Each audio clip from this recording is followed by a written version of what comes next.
शान्ताकारं भुजगशयनं पद्मनाभं सुरेशं विश्वाधारं गगनसदृशं मेघवर्णं शुभांगं लक्ष्मीकान्तं कमलनयनं योगभिर्ध्यानगम्यं वन्दे विष्णुं भवभयहरं सर्वलोकैकनाथम। आज वाल्मीकि रामायण एवं तुलसीकृत जो रामायण है, रामचरितमानस है, इसमें अहिल्या किस रूप में परिगणित की गई है, किस रूप में इनका वर्णन है, वर्णित है, उसके बारे में कुछ इशारा करना, कुछ संकेत करने के लिए उपस्थित हूँ। दोनों में कुछ साम्य है, लेकिन बहुत कुछ अंतर दिखाई दे रहा है। तुलसी की दृष्टि में राम का चरण स्पर्श करती हैं अहिल्या, और वाल्मीकि रामायण पर जब हम दृष्टिपात करते हैं तो वाल्मीकि रामायण में यह साफ स्पष्ट दिखाई देता है कि जब अहिल्या के आश्रम में, उस गौतम मुनि के आश्रम में, उस शापित आश्रम में, जहाँ पर कोई भी कुछ भी नहीं वहाँ था, जिसके बारे में तुलसी कहते हैं कि ऐसे सुनसान था, ऐसे सुनसान कि आश्रम एक दिखमंग माही, खग मृग जीव जंतु तह नाही। वहाँ खग मृग जीव जंतु कोई भी वहाँ पर नहीं था। वाल्मीकि भी कहते हैं कि वहाँ पर कोई न तो निशाचर जा सकता था, कोई राक्षस जातुधान नहीं जा सकता था, उसके गमन से अगम्य था और अदृश्य था, अगम्य था, देवगण भी नहीं देख सकते थे, और जितने भी गंधर्व हैं कोई भी नहीं जा सकता था, न किसी को वह दृष्टिगोचर हो पाती थी। तो भला पशु पक्षियों का तो कहना ही क्या। इसलिए तुलसी लिखते हैं कि आश्रम एक दीख मगमाही, और एक आश्रम वहाँ पर दिखाई पड़ा। कैसा था कि खग मृग जीव जंतु तह नाही, वहाँ कुछ भी नहीं था।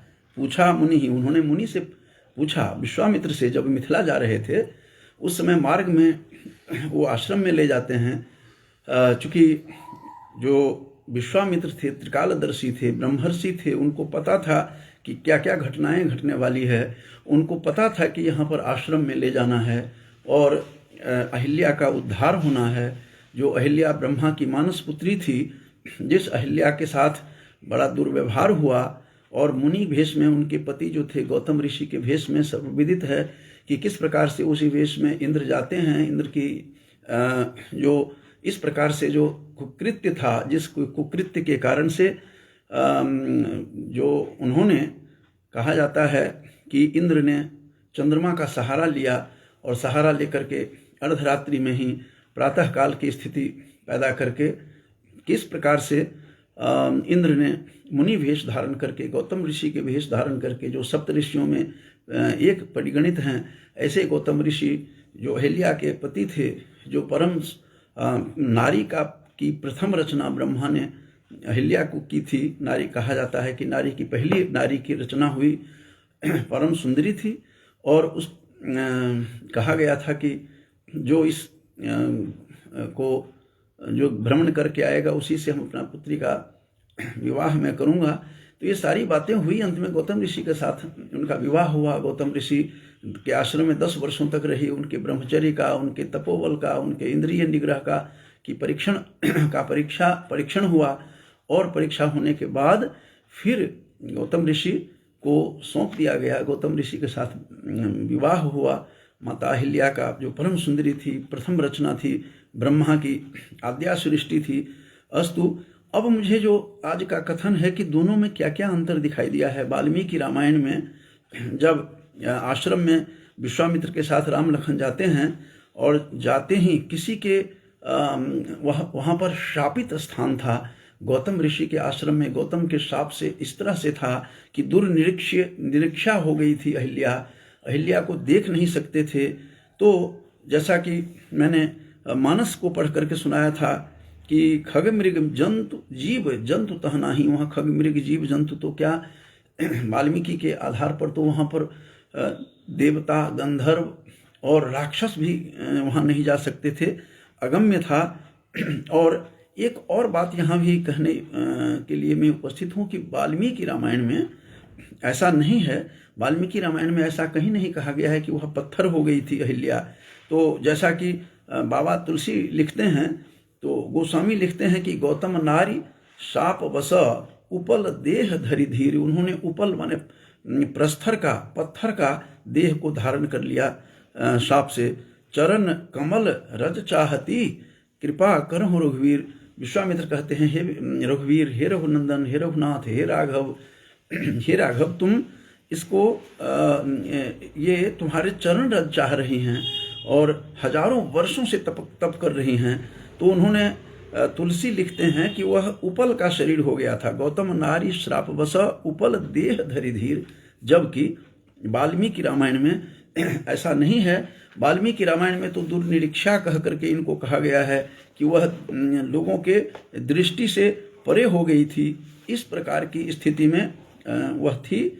और उनको जब शाप दिया मुनि जब शाप देते हैं तो कहा कि तथा शप्त्वा, उन्होंने शाप दिया मुनि ने, और शाप दे करके उनको कहा, साफ शब्दों में वहाँ पर कहा है कि उन्होंने उनको शाप दिया कि वाल्मीकि रामायण के आधार पर तथा शप्त्वा च वै शक्रम भार्या च शप्तवान, अपनी पत्नी को भी शाप दिया। और पत्नी को उन्होंने शाप देते हुए कहा कि यह वर्ष सहस्राणी बहूनि निवसिष्यसि, तुम बहुत दिनों तक यहाँ निवास करोगी इस आश्रम में, और बात भक्षा होकर के रहोगी, तुम हवा खा करके रहोगी, निराहार रहोगी, और तप्यंती भस्मशायिनी, तुम तपस्या करती रहोगी यहाँ पर। भस्मशायिनी माने भस्म में सोकर। और ये भी यहाँ पर ध्यातव्य है कि वर्ष सहस्राणी बहुनी कहा है, हजारों वर्षों तक ये तप करती रही, एक वर्ष की बात नहीं है। जब गौतम ऋषि ने अहिल्या को शाप दिया तो यहाँ यह वर्ष सहस्राणी, सहस्र वर्षों तक, बहुनी कहा है, हजारों वर्ष तक, 1000 वर्ष नहीं अपितु हजारों वर्षों तक तुम यहीं पर रहेगी, और बात भक्षा होकर के, वायु भक्षण करके रहोगी, निराहार रहोगी, तप्यंती मन तप करती हुई, भस्म साइनी शब्द का प्रयोग हुआ है, तुम भस्म में लपेटी हुई जो कोई हो, भस्म में, राख में, उस तरह से तुम दिखाई दोगी, इस प्रकार से कहा गया। अदृश्या रहोगी तुम, सर्वभूत भूतानाम आश्रमेसी वशिष्यसि, तुम सभी भूत माने प्राणियों के दृष्टि से परे रहोगी।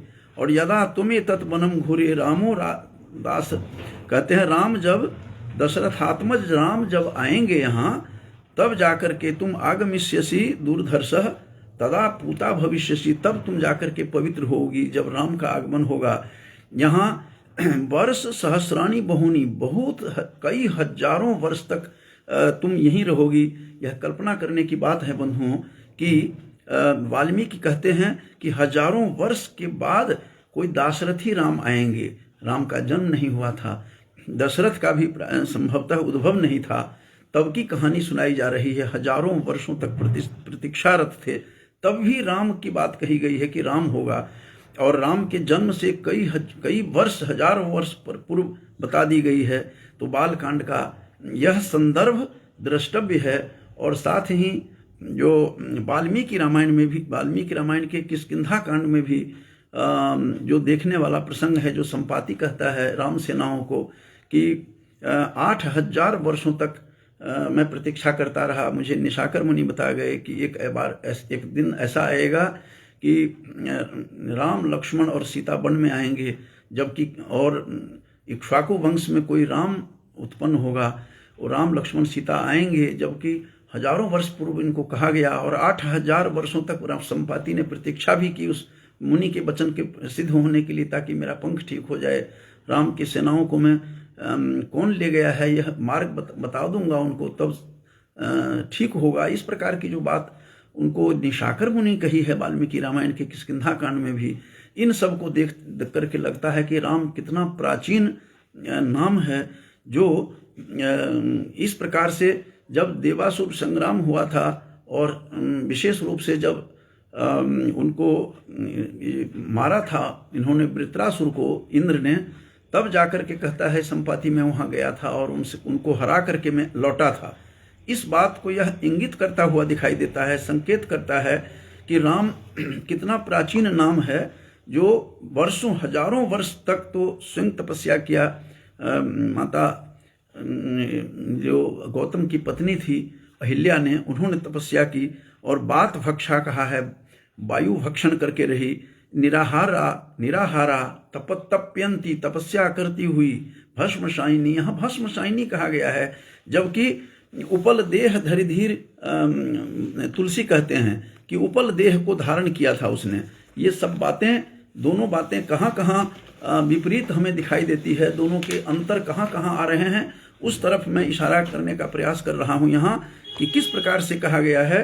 और जब तुम आतिथ्य सत्कार करोगी, राम आश्रम में आएंगे, तब तुम जा करके तुम्हारा शरीर फिर से पवित्र हो जाएगा और फिर अपने पति लोक में तुम चली जाओगी।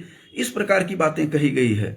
और एक और बात है यहाँ पर द्रष्टव्य है इस संदर्भ में कि यहाँ पर वाल्मीकि रामायण में साफ शब्दों में कहा गया है, जबकि तुलसी कह रहे हैं कि उनके चरणों में, राम के चरणों में गिर पड़ी थी, राम के चरण छुए थे और तब जाकर के उनका उद्धार हुआ था। जो कहा गया है गौतम भार्या के विषय में, जो कहा गया है इनके विषय में, जो उन्होंने चरण छुआ था, लेकिन उससे विपरीत हट करके वाल्मीकि रामायण में तुलसी से अतिरिक्त अलग हट करके एक धारा बहती हुई है, दिखाई देती है, जिसमें साफ शब्दों में कहा गया है। बाल कांड में मैं शोधार्थियों के लिए मैं कहता रहता हूँ साथ साथ कि जो 49 सर्ग है, 49 सर्ग है, उस 49 सर्ग में 17वां जो श्लोक है, वह श्लोक इस बात की तरफ इशारा करता हुआ दिखाई देता है। यह श्लोक जिसमें कहा गया है कि श्री राम के चरण को माता अहिल्या ने नहीं उनके चरण स्पर्श किए, बल्कि माता अहिल्या के चरणों को ही राघव ने किया और लक्ष्मण ने, दोनों ने किए। ये वाल्मीकि रामायण के तरफ इशारा करता हूँ। बालकांड का जो 49वां सर्ग है, 49 सर्ग, उसका जो 17वां श्लोक कहता है कि राघवौ तु तदा तस्याह। राघवौ से यहाँ पर राम लक्ष्मण दोनों का अर्थ है कि राघवौ तु तदा तस्याह पादौ जगरीह तुर्मुदा। मुदा माने प्रसन्नता से, जगरीह तुह मतलब दोनों पैर, उनके पैर पकड़े थे। पादौ माने दोनों चरणों को पकड़ा था। किसके? राम और लक्ष्मण ने अहिल्या के चरण स्पर्श किया। इस बात की तरफ मैं संकेत दे रहा हूँ। जो 17वां श्लोक है कि राघवौ तु तदा तस्याह, तस्याह माने उन अहिल्या का, अहिल्यायाः, पादौ माने दोनों चरणों को, जगरीह तुह पैर पकड़े थे, पैर चरण स्पर्श किया था। राम और लक्ष्मण ने किया था। माता अहिल्या का, जो ब्रह्मा की साक्षात वो पुत्री थी, मानस पुत्री थी, स्मरंती गौतम वचः प्रति जगराह साहितौ। तो माने वे इस प्रकार से उन दोनों को उस समय श्री राम और लक्ष्मण ने बड़ी प्रसन्नता के साथ, मुदा माने प्रसन्नता पूर्वक, अहिल्या के दोनों चरणों का स्पर्श किया था। महर्षि गौतम के वचनों को स्मरण करके आदरणीय जो वो अतिथि सत्कार भी जिस तरह से कहा गया उस तरह से किया। तो जो अंतर मैंने बताया है कि वाल्मीकि रामायण में कहा गया है कि राघव और लक्ष्मण ने, राम और लक्ष्मण ने चरण स्पर्श किए थे माता के। और यहाँ पर जो आया है कि गौतम जो ऋषि से जो शापित उनकी भार्या थी अहिल्या, तो अहिल्या के चरणों का स्पर्श किया। जबकि तुलसी रामायण में जो मानस में क्या क्या अंतर है, उस अंतर को बता रहा हूँ। और उसमें कहा गया है कि राम के ही चरणों को माता अहिल्या ने चरण स्पर्श किया। और कहीं पर पत्थर की कहानी नहीं है, पत्थर बनने की बात नहीं है। केवल ये कहा गया है कि वो जो दुर्निरीक्षा हो गई थी और इस प्रकार से वह भस्म शाइनी कहा है। भस्म में शयन जब कोई करे, भस्म में जब सो जाए, उस रूप में है, उस रूप में तुम रहोगी, इस तरह की बात कही गई है। और तब उसी प्रकार से जो है यहाँ पर मैं क्या क्या अंतर आ रहा है वो अंतर बता रहा हूँ। और तुलसी बाबा क्या लिख रहे हैं? तुलसी कह रहे हैं कि पर छंद में उन्होंने कहा है कि पर सतपद पावन शोक नसावन प्रगट भई तप पुंज सही। वह तप के पुंज के समान वह निकल करके आती हैं, जो तप के पुंज ढेर जिसको कहते हैं। पर सतपद पावन और शोक नसावन, शोक उसका शोक का अंत हुआ। और यहाँ आगे कहते हैं कि देखत रघुनायक जन सुखदायक सन्मुख हो ही कर जोड़ी रही। दोनों हाथ जोड़ करके खड़ी हो गई। राम और लक्ष्मण के आते ही जो विश्वामित्र के साथ जब पदार्पण किया उन्होंने उस आश्रम में, गौतम ऋषि के जो शापित था, जहाँ पर निशाचर नहीं देख सकते थे, देव किन्नर गंधर्व सबकी दृष्टि से, राक्षसों की दृष्टि से वह परे वह थी। और कहते हैं कि अतिशय बड़ भागी चरण ही लागी जुगल नयन जलधार बही। दोनों आंखों से उनके नयनों से धारा जो है बह रही हैं, अश्रुधारा बह रही हैं इनके गौतम भारिया के। और कहते हैं कि धीरज मन कीन्हा प्रभु कहूँ चीन्हा रघुपति कृपा भक्ति को पा लिया उसने। धीरज मन कीन्हा, धीरज धैर्य को धारण करके, और रघुपति को उन्होंने चिन्ह लिया, पहचान गई वो। अति निर्मल वाणी अस्तुति ठानी ज्ञान गम्य जय रघुराई। कहते हैं कि जो परम ब्रह्म रूप जो राम हैं वह ज्ञान गम्य हैं, वह वाणी गम्य नहीं है। जिस तरह से मुंडकोपनिषद में कहा गया है कि नायमात्मा बलहीने न लभ्य, नायमात्मा वचने प्रवचने न लभ्य, वचन प्रवचन करने से और यह प्राप्य नहीं है, और महता परिश्रम से तपसा चीयते ब्रह्म, तपस्या के माध्यम से ब्रह्म को प्राप्त किया जा सकता है, जो उपनिषद कहती है। वो यहाँ पर ये कह रहे हैं कि तुलसी की अति निर्मल वाणी अस्तुति ठानी ज्ञान गम्य जय रघुराई। यह ज्ञान गम्य है। निर्मल वाणी से उसने स्तुति प्रारंभ की माता अहिल्या ने। और मैं नारी अपावन, कहती है कि मैं अपावन माने अपवित्र नारी हूँ हे रघुनंदन, और आप पावन स्वरूप हैं। तो इसी को कहते कि मैं नारी अपावन प्रभु जग पावन रावण रिपुजन सुखदाई। और आप जो हैं स्वयं निर्मल हैं, मैं अपवित्र हूँ, आप पवित्र हैं। और राजीव विलोचन भव भय मोचन, आप इस भव के भय से, संसार के जाल से मुक्त करने वाले हैं। पाहि शरण ही आई, मैं आपके शरण में हूँ और मुझे रक्षा करें। इस प्रकार की बात कही गई है यहाँ पर।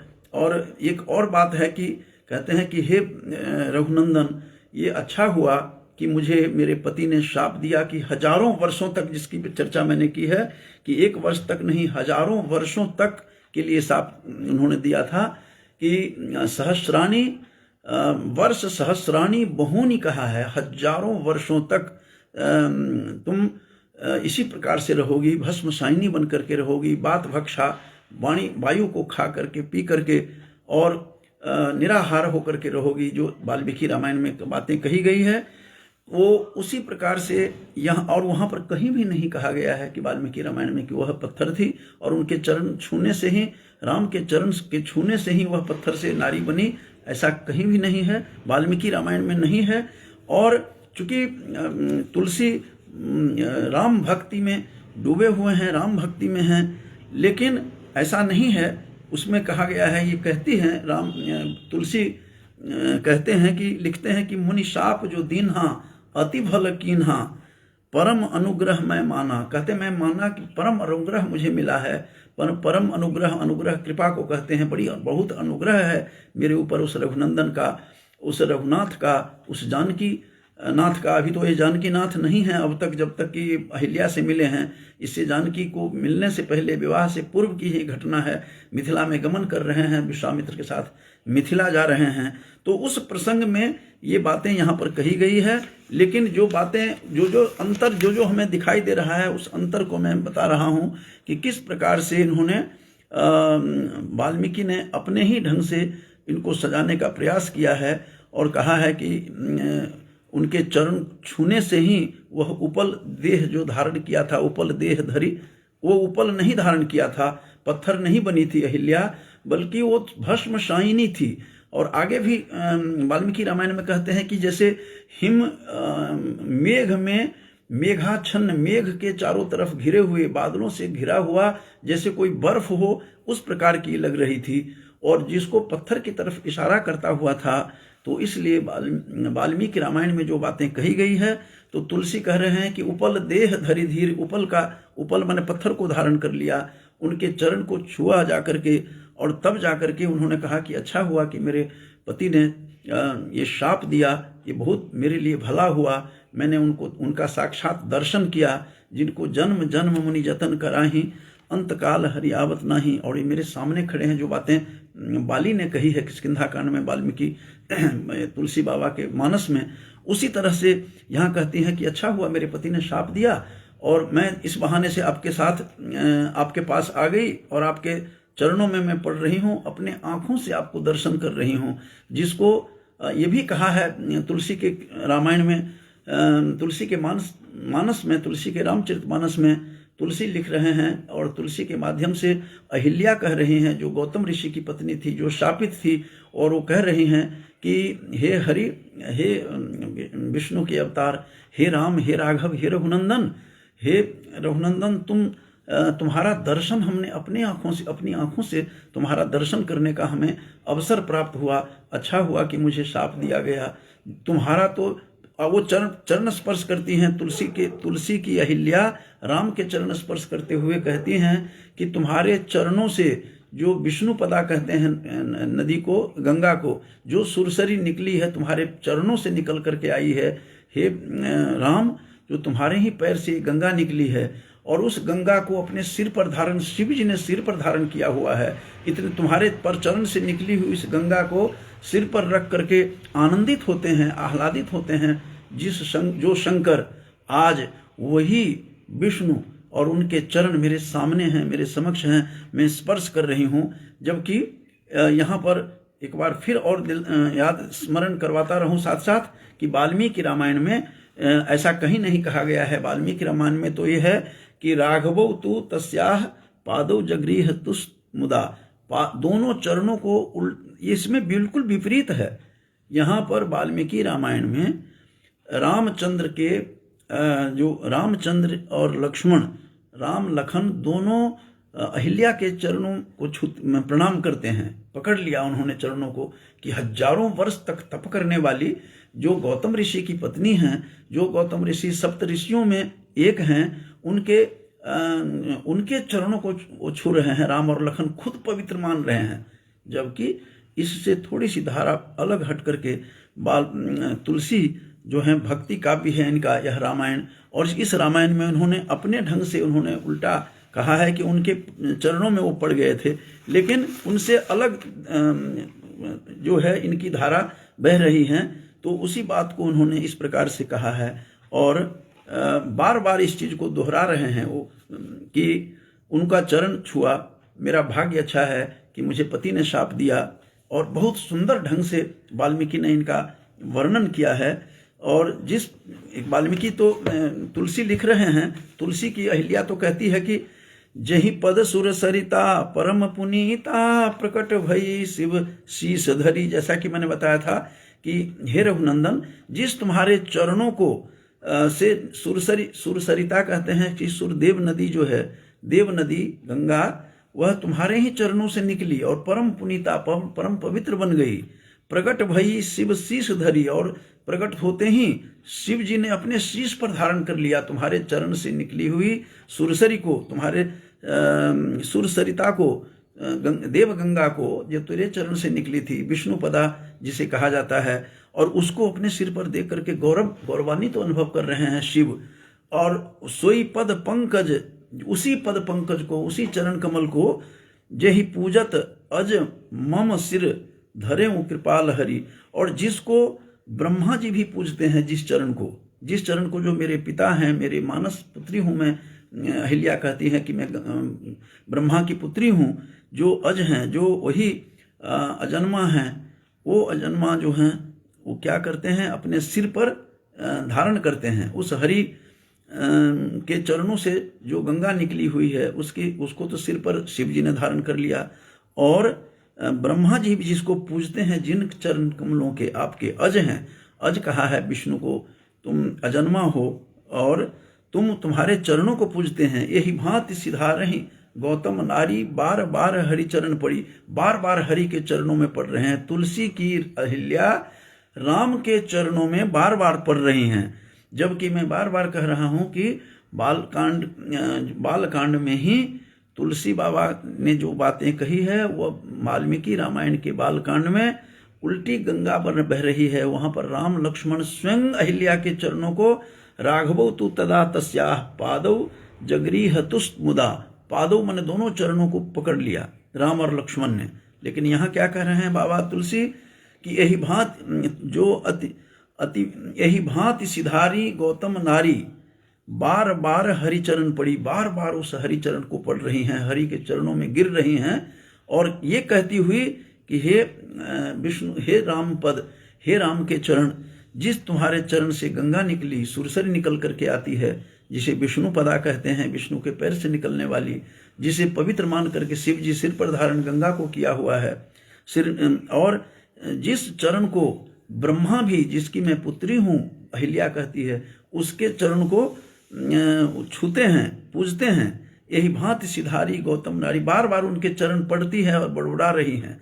जो अतिमन भावा सो बरु पावा गए पति लोक आनंद भरी, और पति लोक में जाकर के वह आनंद को प्राप्त करती है, वह अपने पति लोक चली जाती हैं।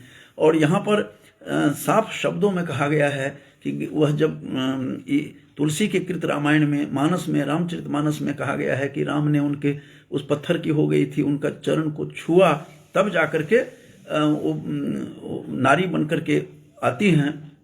जो बातें कही गई है, जिसके लिए वो केवट भी, तुलसीदास के केवट भी कहते हैं कि मैं तुझे नाव पर नहीं चढ़ने दूंगा, हे राम पहले पैर पखारूंगा, तुम्हारे पैर में कोई जादू है जिससे वो नारी बन जाती है। पत्थर अहिल्या बन गई, कहीं मेरी नाव अहिल्या नारी बनेगी तो मेरे घर में एक नारी तो संभलती नहीं है, मैं कहाँ से लेके जाऊँ, बार बार आग्रह करते हैं। जिसको वो बातें जो कही गई है उस बातों में क्या क्या अंतर आया है केवल वो बता रहा हूँ।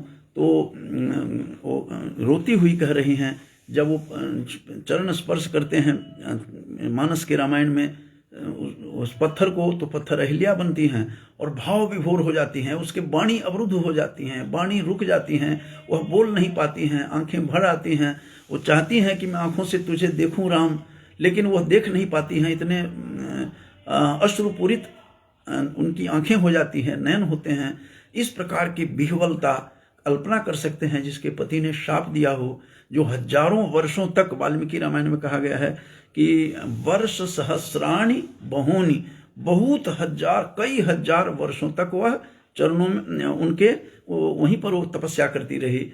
उसी रूप में भस्म में लेटी हुई, भस्म साइनी थी, वह पत्थर नहीं थी। बार बार मैं बता रहा हूँ। फिर वाल्मीकि ने एक और जगह भी कहा है कि वह जैसे बर्फ मेघ से ढके हुए हों, उस तरह से वह पुंज, तेज पुंज लिए हुए हजार वर्षों तक कोई तप करे, क्या क्या कृपा हो सकती है। तो वाल्मीकि रामायण में वही चरण छूते हैं, राम धन्य होते हैं। उस विश्व की सर्वप्रथम महिला रचना यही थी, अहिल्या थी। इसके बारे में बताया जाता है कि आद्या सृष्टि थी। सृष्टि में जब महिला का निर्माण हुआ तो ब्रह्मा ने इन्हीं को बनाया था, अपनी पुत्री मान करके अहिल्या को। तो किस प्रकार से शापित थी, तो कितना कितना मुझे कहाँ कहाँ पर दोनों में समानता है और कहाँ कहाँ दोनों में अंतर आया है, वो बात मैं बता रहा था कि कितना अंतर आ गया है इन दोनों में। वर्णन करते करते राम का वर्णन कर रहे हैं। तो इस प्रकार से फिर मैं उसको दोहराते हुए समाप्त करूंगा कि मुनि शाप जो दिन, हाँ बार बार कहती है, मुनि शाप दिया मुनि ने, श्राप दे दिया मुझे, ये अच्छा किया, इस बहाने से मैं आपके चरण को स्पर्श कर पा रही हूँ, मैं आपके पास आ गई हूँ। जो मेरा उपल देह हो गया था, गौतम नारी श्राप वश उपल देह धरि धीरे, जो उपल वाला शरीर हो गया था, अब मैं पत्थर से मुक्ति पा गई। अच्छा हुआ मेरे पति ने श्राप दिया था मुझे। और गौतम ऋषि बहुत बड़े ज्ञानी थे, 10 वर्षों तक कहा जाता है कि उनके, ये रामायण में ऐसा इसकी चर्चा नहीं है इस तरह से, तो अन्यत्र रामायणेतर ग्रंथों में इस प्रकार से मिलता है कि 10 वर्षों तक मुनि के आश्रम में रही और उन्होंने अपने इंद्रियों पर निग्रह किया, उनको देखा तक भी नहीं जिस गौतम मुनि ने, तो ब्रह्मा ने अपनी पुत्री को उन्हीं को सौंप दिया था जिसको दूषित कर दिया था। इंद्र ने आकर के मुनि वेश में आकर के वहाँ आगे उन्हीं के पति के रूप के वेश में शाप दिया। फिर मुनि ने हजारों वर्षों तक तप किया, और तप करने के बाद फिर कहते हैं कि अच्छा हुआ मुझे यह शाप दिया तुमने, मेरे पति ने, और मैं आपका दर्शन कर पाई हूँ। जिन चरणों को मैं छू रही हूँ उन चरणों को, तो उन्हीं चरणों से गंगा सुरसरी निकल करके निकली, और उसको बड़े गौरव होते हैं, गौरवान्वित महसूस करते हैं। शंकर अपने सिर पर धारण करते हैं। ब्रह्मा जी जिन चरणों को स्पर्श करते हैं, ऐसे अज कहा है, अज न जायते इति अजह, जो जन्म नहीं लेता है वो अज हैं। तो अज के रूप में माना है उनको, विष्णु को। तो ऐसे विष्णु जो हैं उनका नाश नहीं होता, विलीन हो जाते हैं। तो इस प्रकार से जो बात कही गई है कि हमने उनका चरण स्पर्श किया, अच्छा हुआ जो मेरे पति ने शाप दिया। तो मेरे पिताजी कहा करते थे, क्वचित दोषोपि गुणायते, कहीं दोष भी गुण बन जाता है। उनको शाप दिया, इनके लिए बढ़िया बन गया। और फिर इस प्रकार से माता अहिल्या जो थी, माता अहिल्या वो थी बंधुओं जिनको 5 कन्याओं में जिनका नाम परिगणित है। जिन 5 कन्याओं का नाम लेकर के लोग सुबह सुबह यदि प्रातः काल कोई लेता है तो सर्व पापै ही प्रमुच्यते कहा है, सभी पाप से मुक्ति मिलती है। वो 5 नारी में इनका नाम सबसे पहले है, अहिल्या, द्रौपदी, कुंती, तारा और द्रौपदी। ये 5 कन्याएं माने जाते हैं। 5 कन्याओं में अहिल्या का नाम आता है। जिनके 5 का नाम प्रातःकाल कोई ले तो सभी पाप उनके से कटित होते हैं और पापा से वह मुक्त हो जाता है। ऐसी अहिल्या थी। और उनके पति गौतम कैसे थे, जो सप्तर्षियों में उनका नाम है। 7 ऋषियों में गौतम ऋषि हैं जो बहुत तपस्वी थे, महातपस्वी थे और जितेंद्रिय भी थे। इंद्रिय पर निग्रह था, जिसके कारण से उनको यह अहिल्या वहाँ पर सौंपी गई थी, उनको दिया गया था। तो जो दुख 2-3 बातें जो हमें अंतर लगा उसको मैं बता रहा था कि किस प्रकार से कहा गया है कि यह तप की वह पुंज थी, वह जाते ही उसमें शापित दिया तो वहाँ पर न तो कोई जीव जंतु जा सकता था, न राक्षस, न देवता, न गंधर्व, न किन्नर, किसी का प्रवेश वहाँ पर नहीं था। और राम के आते ही सब कुछ गम्य हो गया, सुगम्य हो गया। और राम के चरण, राम जाते ही वह नारी के रूप में जब प्रकट होती है, शाप मुक्त होती है, तो राम और लक्ष्मण उनके चरणों में जाकर गिरते हैं। और वाल्मीकि रामायण के अनुसार, और वाल्मीकि ने रामायण में गौतम ने बता दिया था कि तुम्हें शाप दे रहा हूँ, जब आएंगे राम तो तुम्हारा शाप से मुक्ति मिलेगी। और उसको मुक्ति मिलती है। और उनका अर्घ्य देना, उनका सत्कार करना, विधिवत उनकी पूजा करना राम की, और तब जाकर के तुझे मुक्ति होगी, तब मेरे साथ मेरे लोक में आ जाओगी। जो इस प्रकार की बातें हैं, तो कहाँ कहाँ अंतर था वो मैं बता रहा था आप लोगों को कि जब राम का रूप देखा तो उनको कितना, कैसा बिहेवल किस तरह की होती है। तो उसके पंक्तियों को फिर गुनगुना करके समाप्त करूंगा। कहते हैं रामचरितमानस में कि परसद पद पावन शोक न सावन प्रकट भई तप पुंज सही। तप के पुंज के समान निकल करके आती हैं। देखत रघुनायक जन सुखदायक सन्मुख होई कर जोड़ी रही। सन्मुख माने सामने, समक्ष हाथ जोड़ करके खड़ी हो गई, बिह्वल हो गई, अवाक हो गई, वाणी विहीन हो गई, वाणी निकल नहीं रही थी। तो अति प्रेम अधीरा पुलक शरीरा, पुलकित हो गया उनका, रोमांचित हो जाती हैं देख करके राम को।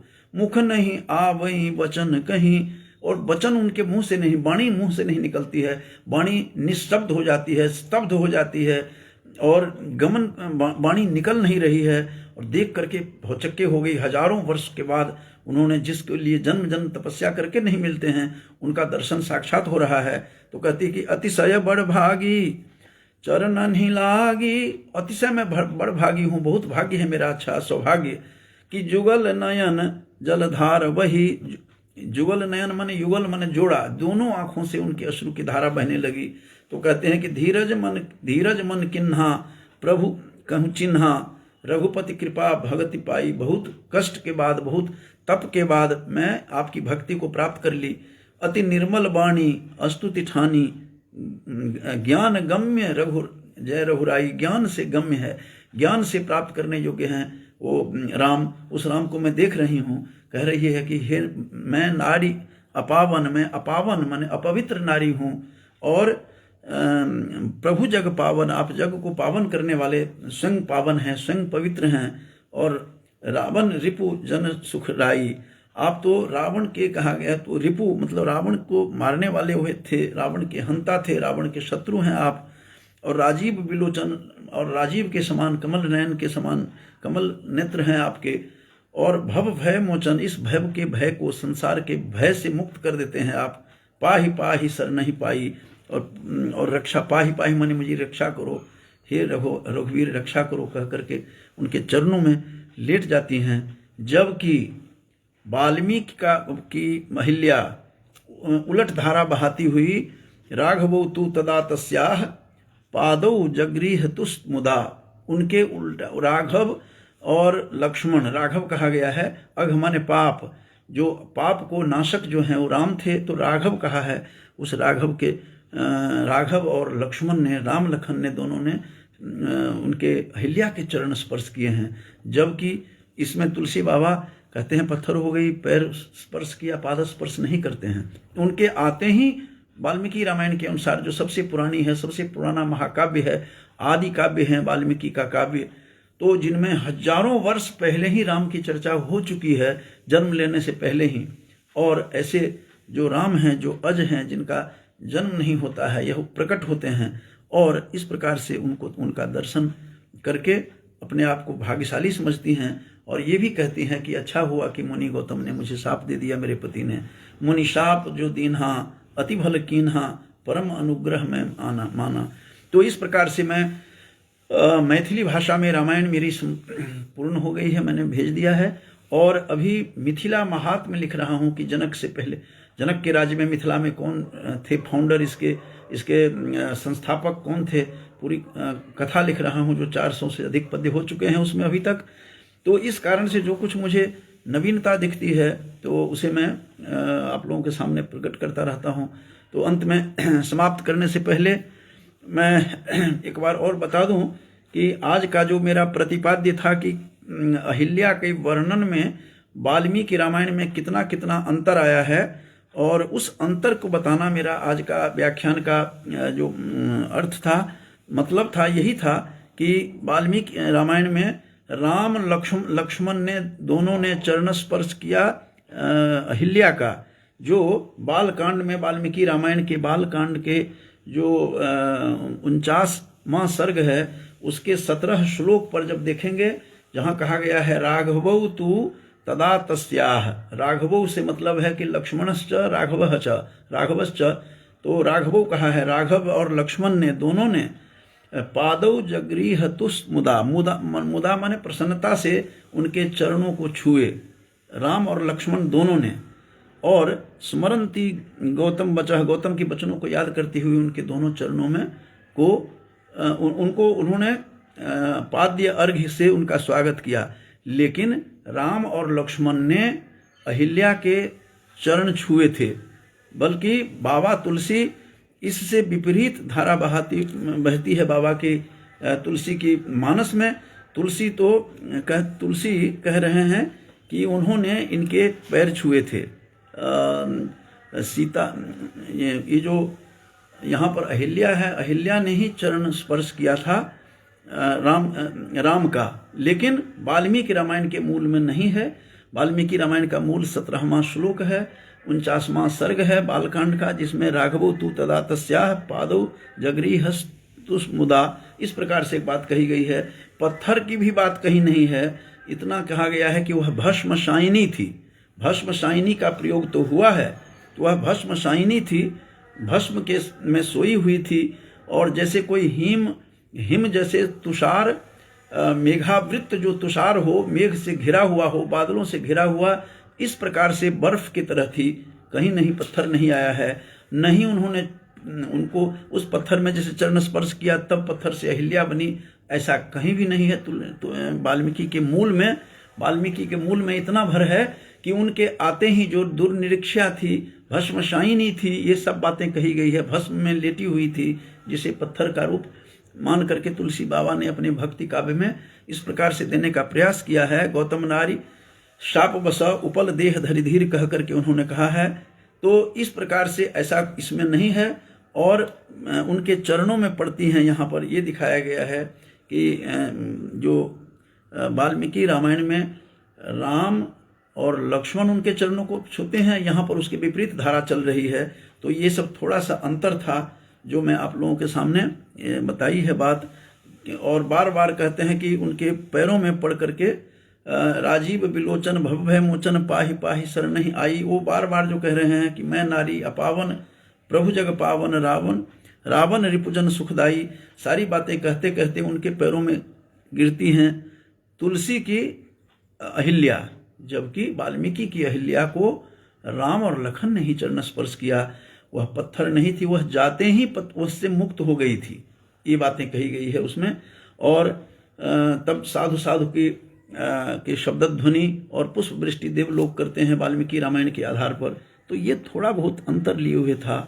तो इन बातों को कहते हुए मैं अपनी वाणी को विराम देने से पहले मैं बता दूं, कुछ लोग काफ़ी देर से जुड़े हुए हैं, जिसमें से जसविंदर गोराया जी लगातार जब मैं बोलता हूँ रहते हैं, और नलिनी भी, जिसे रजनी कहते हैं, मैं कहता हूँ रजनी और नलिनी दोनों नाम है। रजनी नलिनी शर्मा भी इसमें जुड़ी हुई हैं, और आचार्य ऋषिकेश झा भी हमारे गांव से जुड़े हुए हैं। तो ये लोग तीनों जुड़े हुए हैं। तीनों को शुभकामना देते हुए मेरा आज कथन का यही था कि इसमें गौतम ऋषि की जो पत्नी अहिल्या थी, जो शापित थी, और उस शाप का जो कारण था वो दुर्निरीक्षा कहा है बाबा वाल्मीकि ने 16वें श्लोक में बालकांड के 49वें सर्ग में।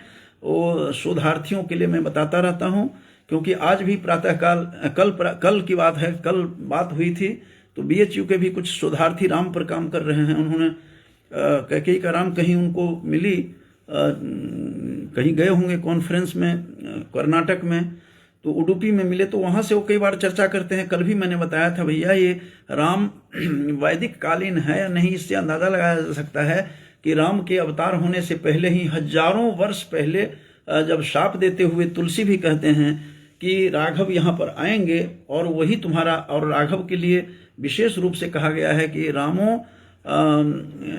तो नाम लिया ही है उन्होंने, और ये कहा दशरथात्मजः कहा है, दशरथ का आत्मज राम का अवतार होगा और इसमें आएंगे, वशिष्यति कहा है। तो ये थोड़ा सा अलौकिक प्रयोग भी हैं, इसमें आर्षप प्रयोग भी हुआ है। तो इस प्रकार से कई अंतर लिए हुए हैं इसमें। और कहा है कि दुर्निरीक्षा थी, सा ही गौतम वाक्य न दुर्निरीक्षा बभूव 16वें श्लोक में है। और त्रयाणाम अपि लोकानाम यावत रामस्य दर्शनम यावत पर्यंतम रामस्य दर्शनम न भवेत चेत तावत काल तुम्हारा यह शाप का काल होगा। शापस्तस्यांत मुपागम्य तेषाम दर्शनमागता। इस प्रकार से बातें कही गई है 16वें श्लोक में। और राघव ने उनके चरण स्पर्श किए, ये 17वें श्लोक में है बालकांड के 49वें सर्ग में। इस प्रकार से अंतर है। तो उन लोगों को भी यह समझना जरूरी है कि वर्ष सहस्राणी बहुनी कहा है, हजारों वर्षों तक तप किया, तब जाकर के रामावतार हुआ है। और रामावतार होने के बाद ये बातें कही गई है। और संपाति का जो संवाद है किष्किंधा कांड में, उसमें भी कहा गया है कि 8000 वर्षों तक मैं बैठा रहा प्रतीक्षारत। तब राम के बारे में जो बातें कही गई थी, राम सीता लक्ष्मण आएंगे, इसका मतलब इनका नामकरण भी बहुत पहले ही इनका नामकरण हो चुका था। केवल प्रकट होना और इस कथा के अंतर, इसका मतलब ये वैदिक कालीन है या नहीं, ये मैंने उन्हीं जो शोधार्थी हैं BHU के, तो उनको मैंने बताया अविनेश मिश्र को कि अविनेश ये सोचने की बात है। कई बार बातचीत करते रहते हैं, उनका राम पर शोध चल रहा है PhD का। तो मैंने कहा तुम अंदाज़ा लगाओ, जब हजारों वर्षों तक गौतम भार्या ने तपस्या की, हजारों वर्षों तक, वर्ष सहस्राणी बहुनी, तो राम की चर्चा यहाँ तब भी की थी कि राम यहाँ आएंगे। और साफ शब्दों में कहा गया है कि दशरथात्मज कह करके बताया गया है। तो इसका अर्थ यह है कि हजारों वर्ष पूर्व की यह कहानी है। संपाति तो स्वयं कह रहे हैं कि मैं तो, मेरे सामने वृत्रासुर का नाश किया था इंद्र ने। और इंद्र सूक्त में जब आप देखेंगे तो सारा का सारा उसमें दिखाई देगा कि क्या क्या कहानी है, कैसे वृत्रासुर का नाश किया, वृत्र को मेघ माना गया, वो अलग अलग विधाओं में कही गई है। तो वैदिक कालीन है या नहीं, यह सोचने की बात है कि ये वाल्मीकि रामायण के आधार पर ही उनको मैंने कहा वैदिक कालीन हैं या नहीं, इस पर निर्णय करने के लिए। तो कई बातें हैं इसमें, जो बातें लगती है तो मैं आप लोगों के सामने प्रस्तुत करता हूँ। चूँकि मिथिला महात्म्य जो मेरा आप चल रहा है अभी मैथिली भाषा में, वो 400 से पद्य आज 415 की 16 आज हो गए हैं। तो उस बहाने से मैं दोनों के तुलनात्मक अध्ययन देख रहा था कि किस प्रकार से उपल देह हरिधीर जो कहा है तुलसी बाबा ने, वहाँ पर कहीं नहीं है। दुर्निरीक्षा कहा गया है, दुर्निरीक्षा बभूव, दुर्निरीक्षा हो गई।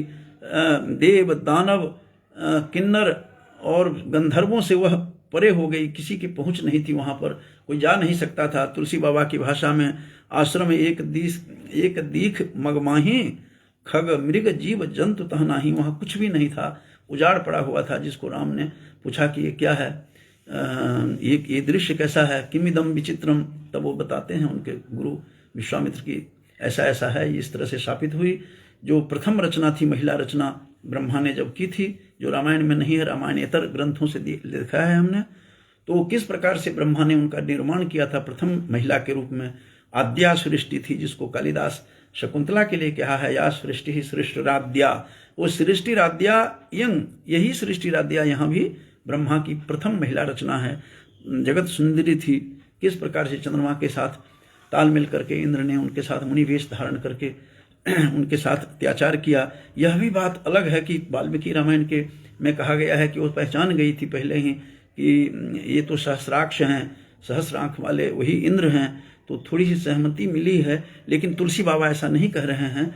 तो मैं प्रणाम करता हूँ गौतम भारिया को, जिन्होंने हजारों वर्ष तक तप किया, जिसके कि तुलसी बाबा की भाषा में कि अच्छा हुआ मुझे शाप दिया मेरे पति ने, मुनि शाप जो दीन्हा अति भल कीन्हा, परम अनुग्रह मैं जाना, मैंने जाना कि यह परम अनुग्रह था मेरे ऊपर कि उन्होंने शाप दिया। इसी बहाने मैं उनको देख रही हूँ जिनको देखने के लिए लोग तरस जाते हैं, तुलसी बाबा के ही शब्दों में, जिनको शरीर पर धारण करके विष्णुपदा जो निकली थी सुरसरी गंगा, वो उसको सिर पर धारण करके गौरवान्वित अनुभव शिव जी करते हैं, जिनको ब्रह्मा भी, मेरे पिता भी, मेरे मानस पिता जो हैं, मानस पुत्री हूँ मैं, तो मेरे पिता जो हैं वो भी चरण स्पर्श करते हैं। जिस अज को अज शब्द कहा है बाबा तुलसीदास ने। तो इस प्रकार से तुलसी के क्या क्या अंतर आया है, उस अंतर को स्पष्ट करते हुए कुछ चर्चा की है। मैं एक बार फिर से धन्यवाद ज्ञापन करते हुए अपनी वाणी को विराम देता हूँ। उस माता अहिल्या को जो पंच कन्या में परिगणित हैं, अहिल्या से ही शुरू होता है, और सप्तर्षि में उनके पति हैं गौतम ऋषि, जो वेदों में जिनका बहुत बड़ा योगदान है, उनके पिता का भी बहुत बड़ा योगदान है गौतम ऋषि के, वो साधारण नहीं थे। तो आजकल मिथिला महात्म्य के रचना काल में जो कुछ मुझे अलग अलग दिखाई देते हैं, उसको मैं आपके सामने प्रपंचित करके अपनी वाणी को विराम देता हूँ। जय श्री राम।